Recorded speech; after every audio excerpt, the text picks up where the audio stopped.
war? What's stopping you from ending the war? Well, it could end very quickly, the war. They do what they have to do. They have to do certain things. They know that. They've been negotiating, I think, in good faith. We've had total regime change. You know, the people there now are much more reasonable than the lunatics that you had in phase one and phase two. They were lunatics. The people that we're negotiating with now on behalf of Iran are much more reasonable. You can call it what you want, but I call it regime change, and I think most people are giving us credit for that. The first regime was taken out, the second regime was taken out. Now the third group of people that we're dealing with is not as radicalized, and we think they're actually much smarter. Why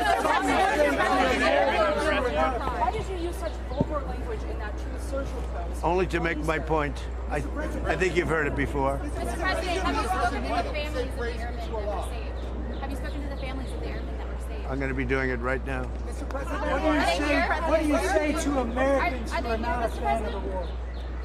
They're foolish, because the war is about one thing. Iran cannot have a nuclear weapon. Had we not broken the Barack Hussein Obama agreement, you know what I'm talking about, the Iran nuclear deal. This is years ago, my first term. You would have had a total, Israel would have been gone, extinguished. Israel would have been wiped off the face of the earth, and the entire Middle East would have been, at a minimum, in big trouble. But I did it. That was phase one. We killed Soleimani. Without Soleimani, if they had Soleimani, it would be a whole different thing. Maybe. Would still be winning, but it would have been harder.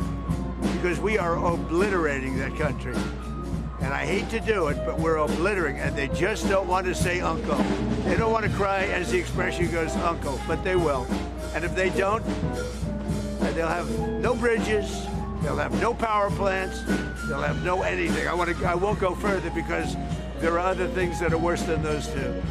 And we might have, well, the thing, if I had my choice, what would I like to do? Take the oil. Because it's there for the taking. There's not a thing they can do about it.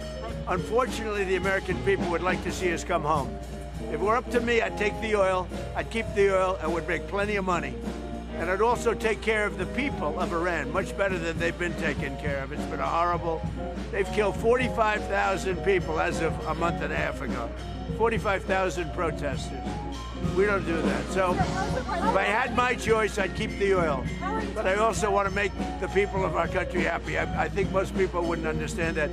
I'll give you an example. Venezuela has worked out so incredibly. We have 100 million barrels of oil right now in Houston being refined. It's been great. The relationship with Venezuela, the leaders, has been fantastic. And I think we're going to have a long-term, very good relationship. And it might be beyond long-term. You understand what I mean?